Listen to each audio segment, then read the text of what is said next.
And LJN's X-Men seems just as weird as Knight Rider. This is a who can sink lowest fastest contest you won.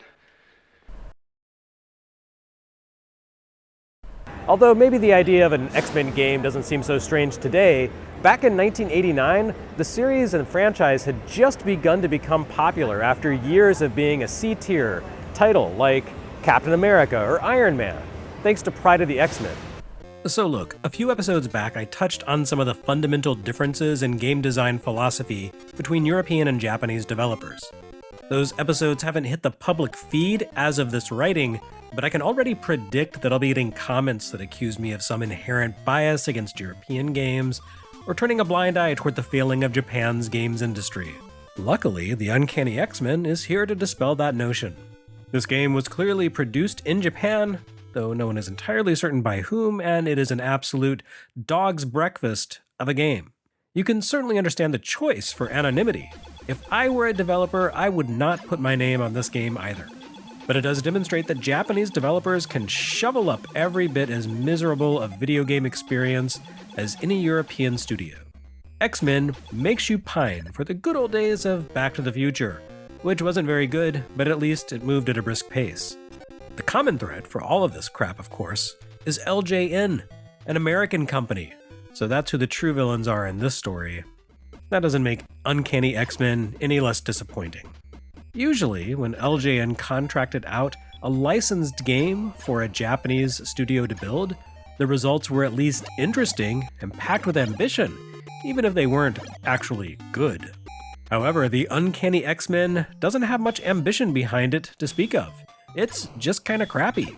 The game puts you in control of a team of X-Men that feels about 5 years out of date, consisting of a mix of founding members like Cyclops and Iceman, and the next generation international mutants who joined the team in Giant Size X-Men 1. But in the comics, the team's original members had all gone off to create X-Factor several years before this release, leaving Storm in charge of the team. So already, we're on slightly awkward footing with the roster alone. I mean, Magneto was a good guy at this point, and he's the main villain here. Not that it matters, since the ugly sprite work renders the characters barely recognizable. And really, despite the sizable roster of playable heroes, they boil down to two types: totally useless short-range brawlers, or mostly useless ranged characters. Some of the X-Men can fly, or something close to it, and Nightcrawler can phase through walls like Kitty Pryde. Apparently the developers couldn't tell the difference between a tall blue demon-looking guy and a small teenage girl, or more likely, they just didn't care. At least they bothered to give Nightcrawler some sort of special ability. There's not much of an attempt to reconcile superpowers here, beyond Storm and Iceman's flight powers, and distinguishing between ranged and melee attackers. It's not like Wolverine heals automatically or Colossus can change his form. The only thing to really differentiate the characters is their speed, health level, and physical attack power, and even those factors change constantly as you collect power-ups. And that neatly sums up the game. A formless mass of indistinct repetition. A vague sort of video game blob, but not the blob, that kind of sort of resembles a comic book property you might like a bit. The Uncanny X-Men allows you to pick one of several stages to slog through and makes you select two characters for the effort. Maybe the most ambitious thing about this game is that it involves mandatory two-person cooperative play, making it a sort of worse and uglier mutant-themed take on Ikari Warriors.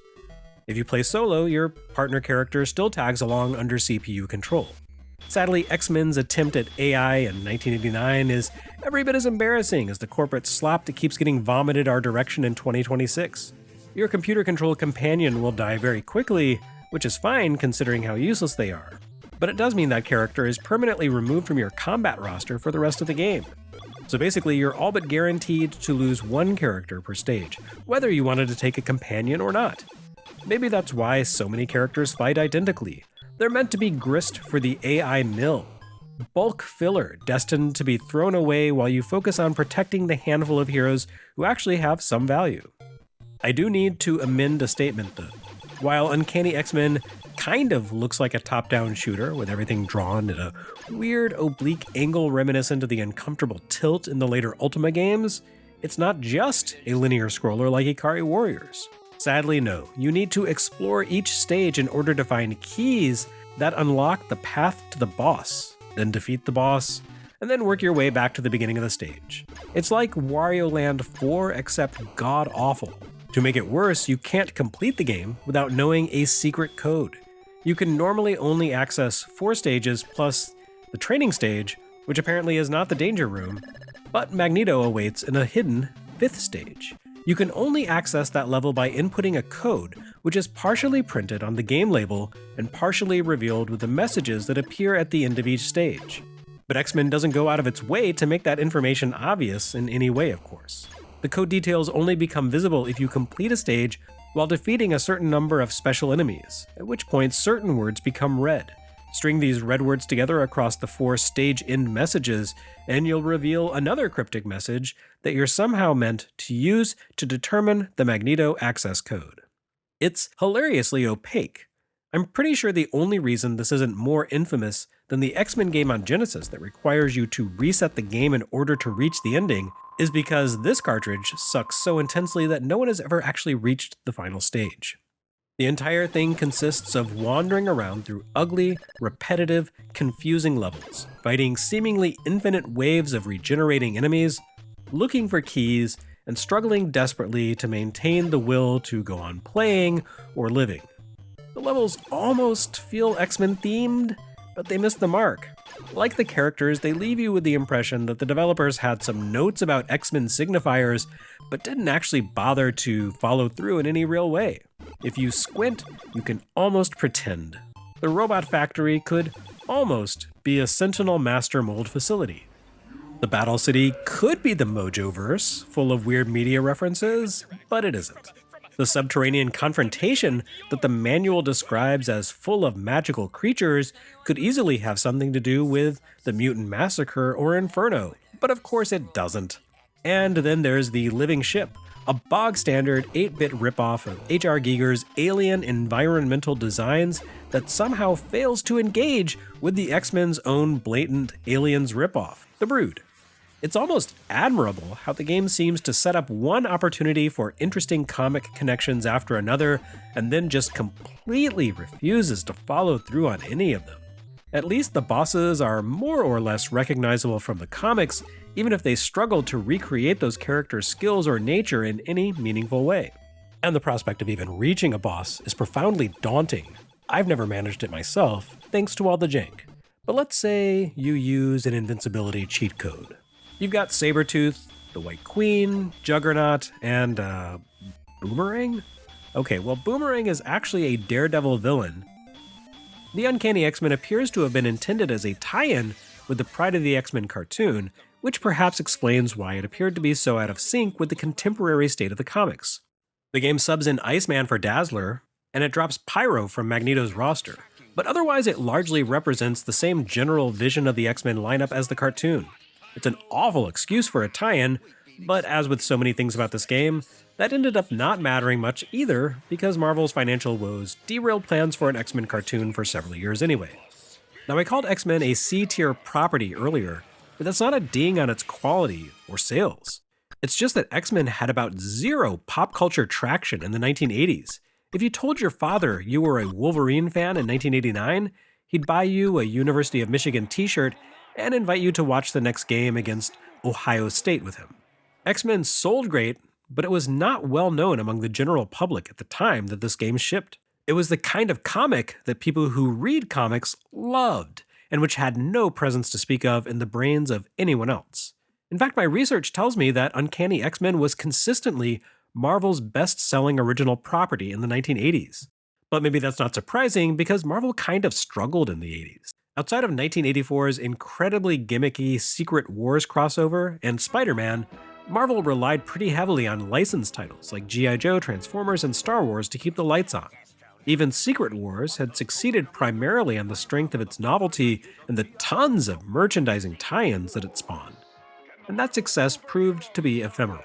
The company's attempts to coax Secret Wars-style lightning to strike twice, with Secret Wars 2, the New Universe, all fell flat. Instead, DC stole their thunder and their talent. 1985 saw DC leave the Silver Age behind with Crisis on Infinite Earths, rebooting its iconic properties for a new era with the help of former Marvel mainstays like Daredevil scribe Frank Miller, who rebuilt Batman into the character we know today, and John Byrne, who humanized Superman with the same deft hand he had used for his legendary runs on the Fantastic Four and X-Men. And even X-Men seemed to be running out of steam on the spinner racks around this time. The 80s gave us some of the franchise's most iconic stories: Dark Phoenix, God Loves, Man Kills, Days of Future Past, The Mutant Massacre, Inferno. But once the core X members split off to found X-Factor, and the remaining team wandered lost and aimless in Australia for a few years, its popularity began to sag. I think that Pride of the X-Men was intended to revitalize X-Men by tapping into a younger demographic and creating a new generation of fans, the way Spider-Man and his amazing friends had done in the early 80s. But Marvel ran out of cash and stopped making cartoons for a while, leaving Pride of the X-Men a stranded pilot episode with not one, but 2 video game tie-ins, and yet no television follow-up series. Little did anyone know that the X-Men universe was about a year away from becoming the biggest thing in comics ever. A new wave of creative talent, including Jim Lee, Will Spartaccio, Dale Keown, and of course Levi's spokesmodel Rob Liefeld, had become involved in the X-Men comics in the late 80s, and about half a year after the NES game shipped, Liefeld introduced a big guy with bigger guns by the name of Cable to the New Mutants, which was arguably the domino, no not that domino, that kicked off a wild chain of events that revitalized X-Men into the new millennium. New Mutants would soon become X-Force, created exclusively by Rob Liefeld. The X-Factor team would return to the X-Men fold as a second combat team with its own parallel X-Men comic. Weapon X would define Wolverine as the coolest little guy ever, and that freshly minted X-Men #1 with its 5 different covers would somehow clock 7-digit sales figures. Marvel rode this wave of hype to successfully launch a new X-Men cartoon in 1992, and the franchise would maintain decent momentum despite the self-cannibalizing nature of the 90s comic industry until 2000's improbably excellent X-Men movies cemented the team and its characters as pop culture icons. Of course, all of this just makes the awful NES game all the more indefensible. The X-Men brand went from pretty popular to biggest thing in media for nerds, while LJN's dog of a cartridge was out there stinking up retail and rental shelves. I have to be honest, I find it difficult to come up with the words to convey how truly miserable a game experience this is. As awful as it looks in video, it's so much worse in real life. From the god-awful knockback on basic actions like punching, to the inane AI companion behavior, to the way enemies constantly appear from nowhere and home in on you to drain your health by stun-locking you without mercy and vulnerability, to the walls that block your path and will randomly kill you instantly as you attempt to pass, to the vague and indeterminate stage designs, to the trash tier graphics. We have a strong contender right here for the worst NES game to date. I like to goof on Kung Fu Heroes and Ikari Warriors and 1942 and Jekyll and Hyde and so forth, but all of those games had redeeming qualities. The Uncanny X-Men has none. Literally nothing about this game is good or defensible. This would have been a bottom-tier game even in the thick of the 1986 Famicom shovelware boom. It would have been a loser in the most benighted days of the Atari 2600 third-party rush. It's honestly wretched, and I don't say that lightly. A whole lot of kids fell into the X-Men's orbit with the launch of 1991's X-Men #1. I should know, I'm one of them. And when those kids went looking for X-Men video games so that they could partake of their favorite heroes on their favorite console, this was it. And let me tell you, this was not X-Men putting its best virtual foot forward. Thankfully, Konami would step in to save the day before too long, and every X-Men game that followed was a beautiful masterpiece. Well, maybe not. But I can't think of a single one that failed to sail well clear of the profoundly low bar that LJN set here.